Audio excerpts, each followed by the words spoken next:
Have you ever believed that power could protect a man from fear?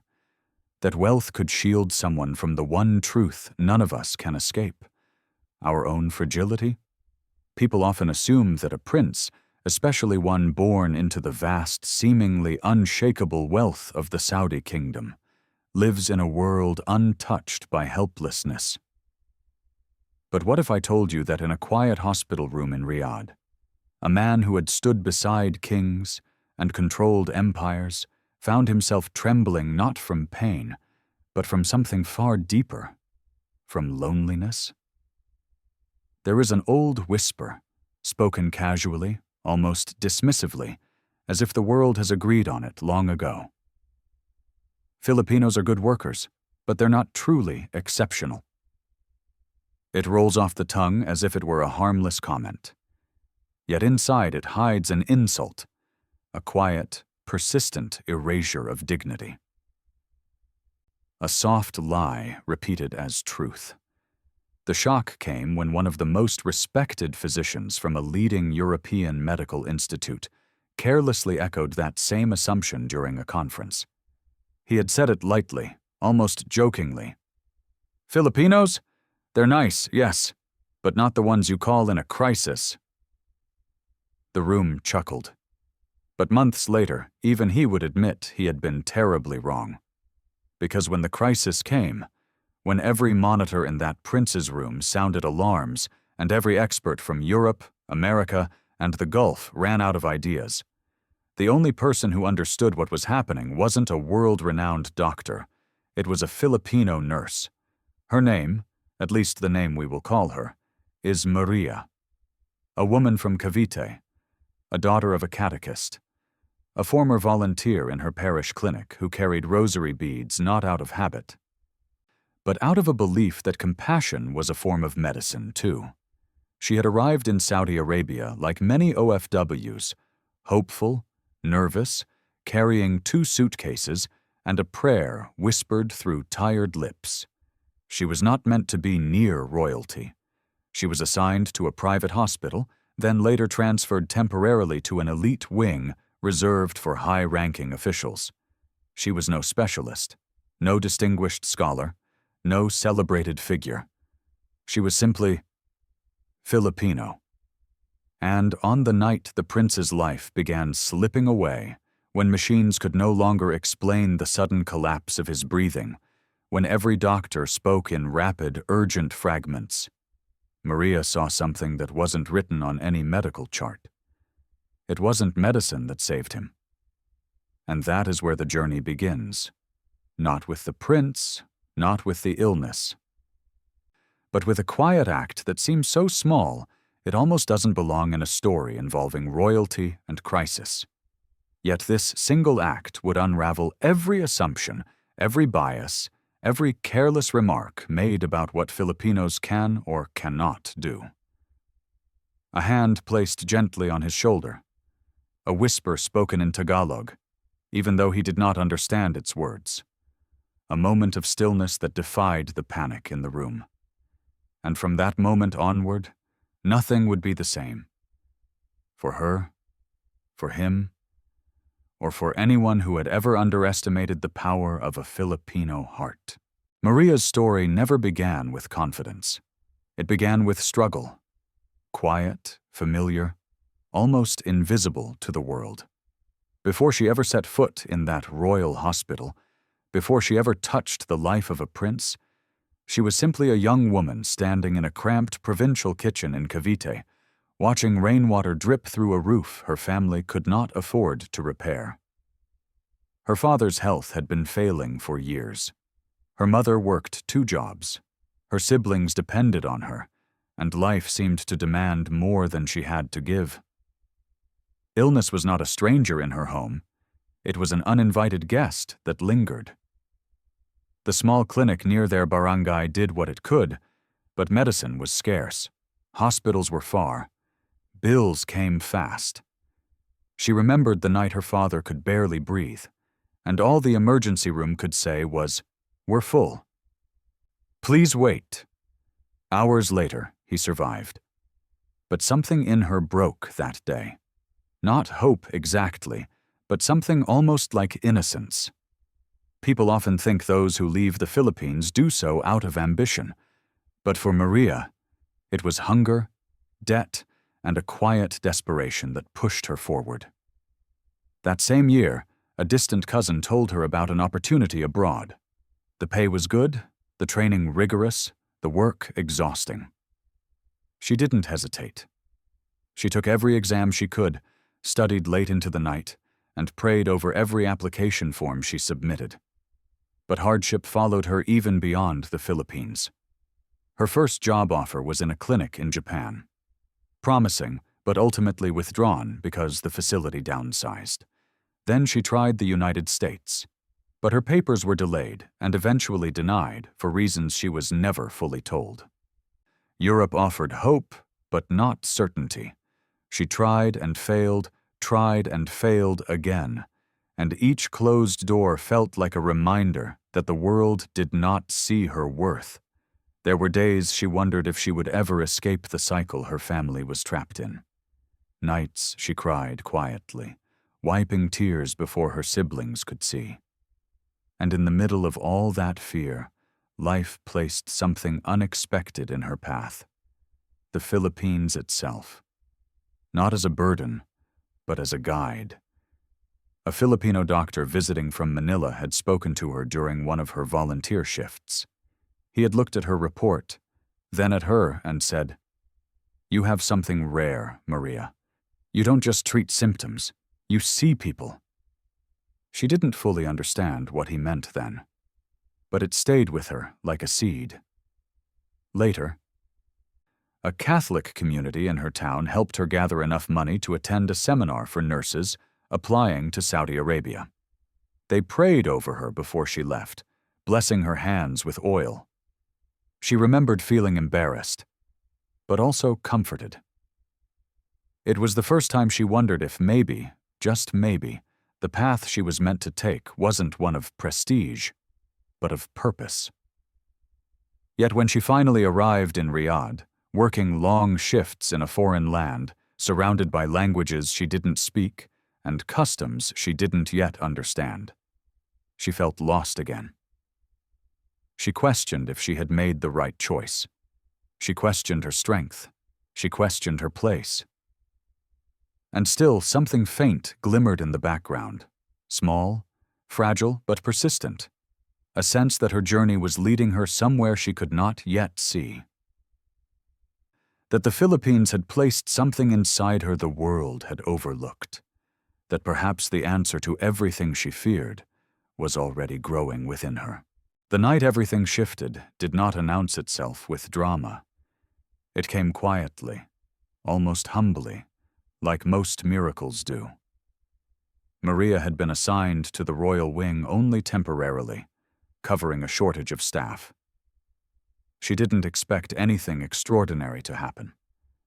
She thought it would be another long shift, another set of charts, another silent prayer whispered under her breath as she walked down polished corridors. The prince had been declining for weeks. The specialists from London had run every test. The renowned physicians from Boston had adjusted every medication. The medical team from the Gulf had brought their expertise and technology. And yet, nothing was improving. His body seemed trapped in a slow, steady collapse that no one could explain. When Maria entered his room for the first time, she didn't see a prince. She saw a man who looked tired in a way that spoke of more than illness. His eyes were closed, but his face was strained, as if he were fighting battles no one could see. Machines hummed around him, each one announcing data that made the room feel colder. She checked his vitals, moved with quiet efficiency, then paused. It was subtle. So subtle that any other nurse might have missed it. A tremor in his fingers, a shift in his breathing rhythm, a tightening of the jaw that didn't match the symptoms reported in the charts. Something emotional, not physical, seemed to be pulling him down. She didn't know why, but instinct guided her. Not medical instruction, not protocol.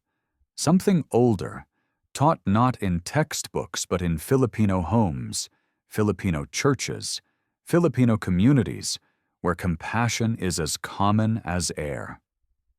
She reached for his hand, a simple touch, barely more than a moment.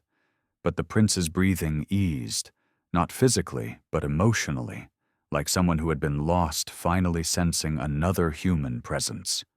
Maria spoke softly. Not English, not Arabic, but Tagalog. A whisper from home, though he couldn't understand the words. She didn't realize that outside the room, 2 senior doctors were watching through the glass. They were confused, intrigued, annoyed. But when the monitors steadied for the first time in hours, the annoyance faded into something closer to awe. That small moment didn't save him. Not yet.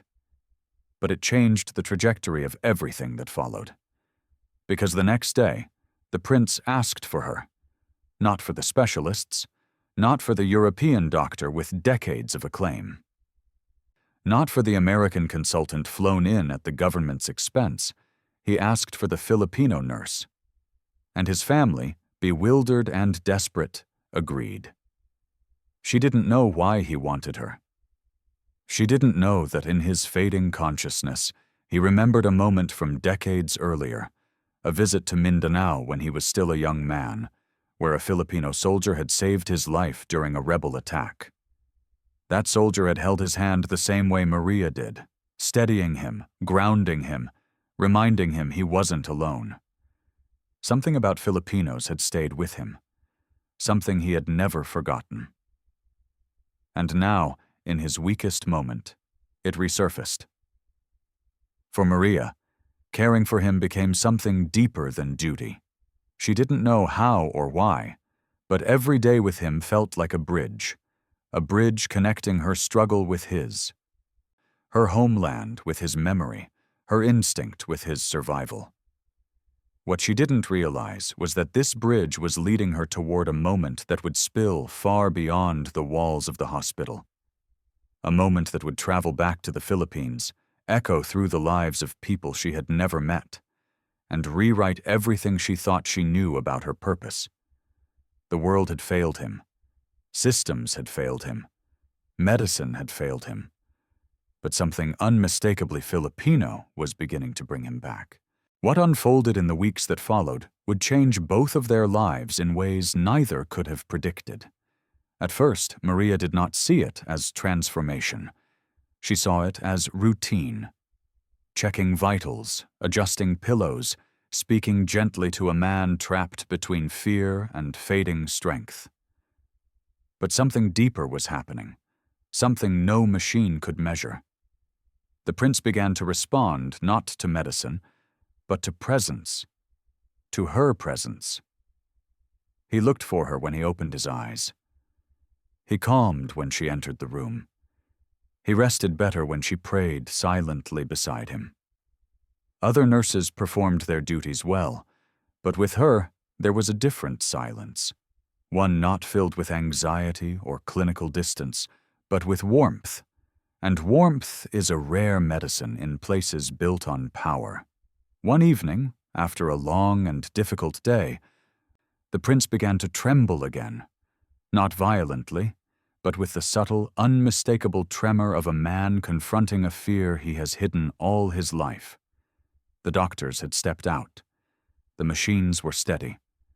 But something in his spirit was unraveling.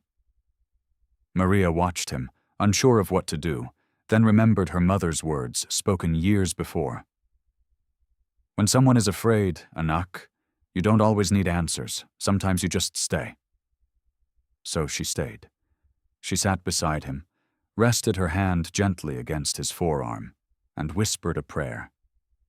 Not out of ritual, but out of instinct, out of love, the kind of love Filipinos give freely, even when life has given them so little in return. And for the first time, the prince opened his eyes, looked at her with a clarity he hadn't shown in weeks, and whispered, "Please, don't leave." It wasn't a command. It wasn't a plea for medical help. It was the voice of a man who had carried kingdoms on his shoulders and suddenly discovered that he had no strength left to carry himself. From that moment, his recovery, slow, fragile, uncertain, began. But the real transformation was happening inside her. Maria started seeing him not as a patient, but as a reminder of every person she had tried to help back home. Every father waiting in a crowded hallway. Every mother holding a rosary while praying for her child.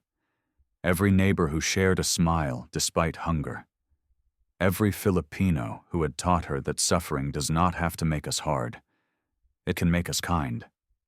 She realized that she wasn't just providing care. She was offering the one thing her country had given her in abundance.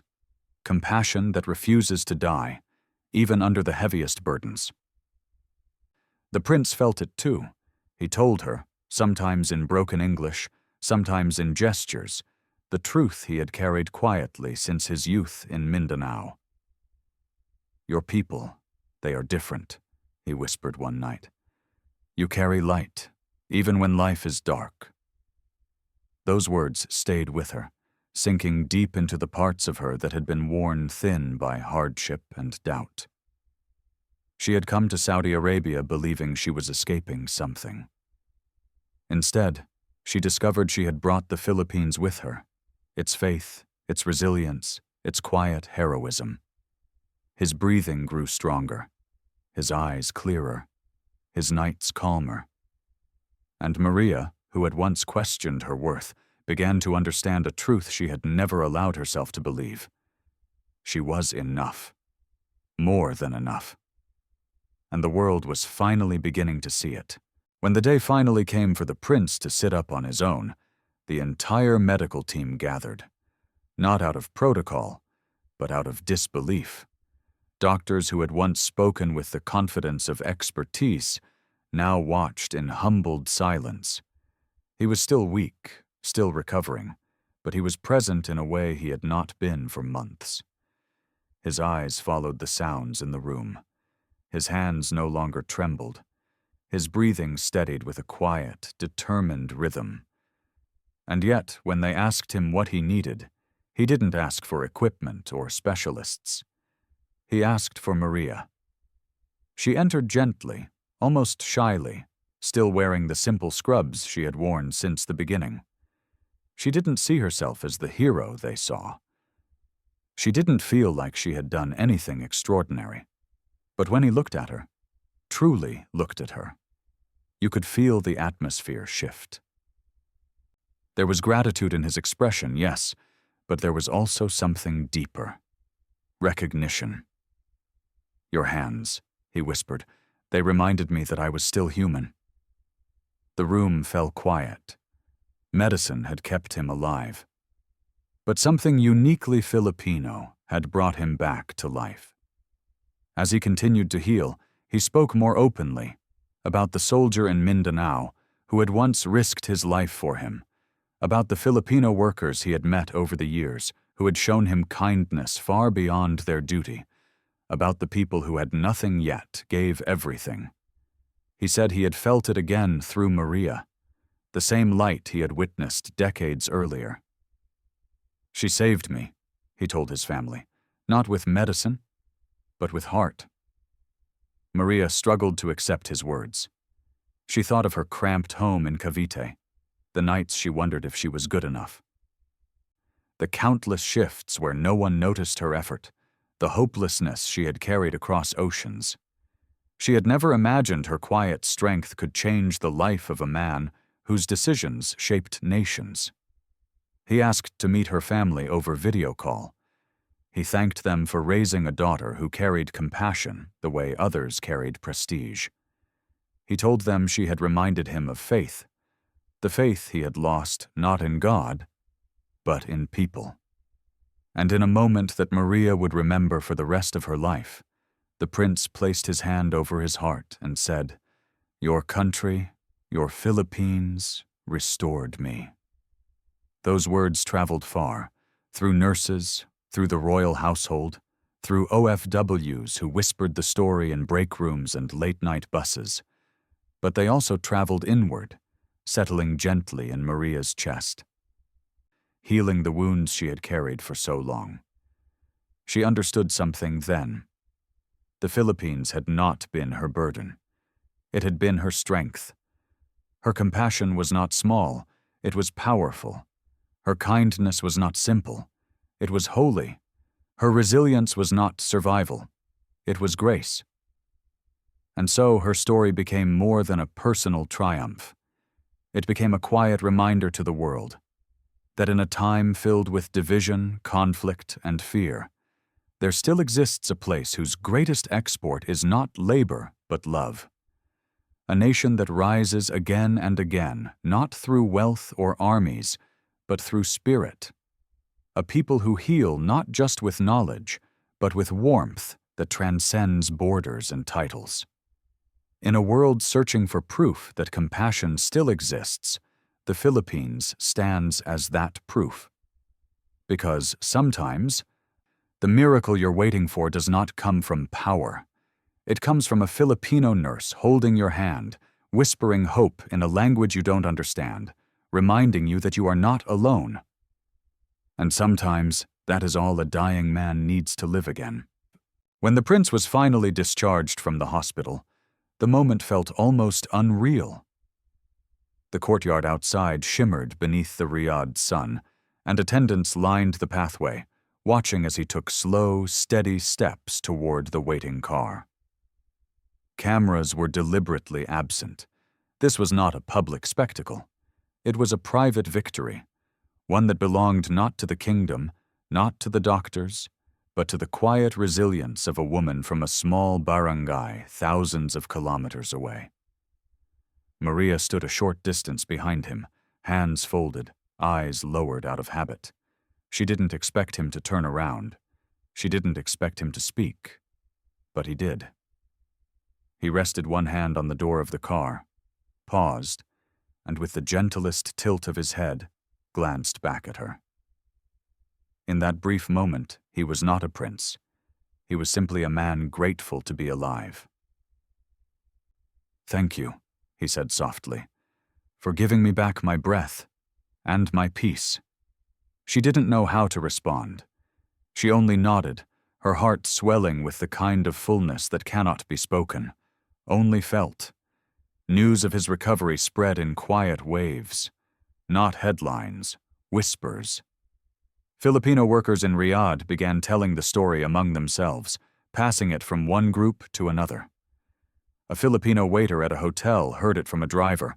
A teacher in Jeddah heard it from a nurse. An OFW mother shared it with her family in Quezon, who shared it with neighbors, who shared it with relatives in Cebu. The story grew not because it was embellished, but because it felt like something people needed to believe, that in a world overwhelmed by cruelty and conflict, the smallest acts of kindness still mattered.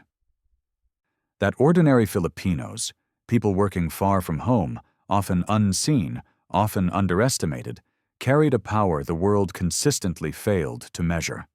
Sometime later, a letter arrived for Maria. It was written in careful handwriting, sealed with a royal emblem. Inside was a message from the prince himself. He spoke of gratitude, but more than that, he spoke of rediscovery, of how her presence had reminded him of the Filipino soldier who once saved his life. Of how he now understood that what he had witnessed in Mindanao was not an isolated act of heroism, but a reflection of an entire nation's spirit. "You come from a people," he wrote, "who carry hope like a torch in the darkest corridors of human suffering." Maria held the letter to her chest, and for the first time in years, allowed herself to cry. Tears not of exhaustion or worry, but of release, of healing, of finally realizing that her worth wasn't measured by her salary, her passport, or the country she worked in. Her worth was written in every life she touched, every prayer she whispered, every gentle act she offered without expecting anything in return. Back in Cavite, when she visited home months later, her community welcomed her with warmth that no palace could match. Children ran to her. Neighbors embraced her. Her mother held her face and whispered, "I always knew you were meant for something beautiful." And in that moment, Maria understood the deeper truth of her journey. The miracle was never hers alone. It belonged to the entire Filipino spirit, the faith that endures, the compassion that heals, the resilience that refuses to break. A spirit carried by millions of OFWs across the world, quietly stitching hope into places that have forgotten it. Her story, with all its pain, uncertainty, and eventual grace, became a reminder to anyone listening that greatness does not always roar. Sometimes it whispers, sometimes it prays, sometimes it holds a trembling hand in the dark and says, "You are not alone." And when the world finally sees that light, it realizes what many Filipinos have always known. The Philippines does not just send workers abroad. It sends healers, it sends protectors, it sends reminders of humanity. And sometimes it sends someone like Maria, someone capable of saving a prince not with medicine, but with heart.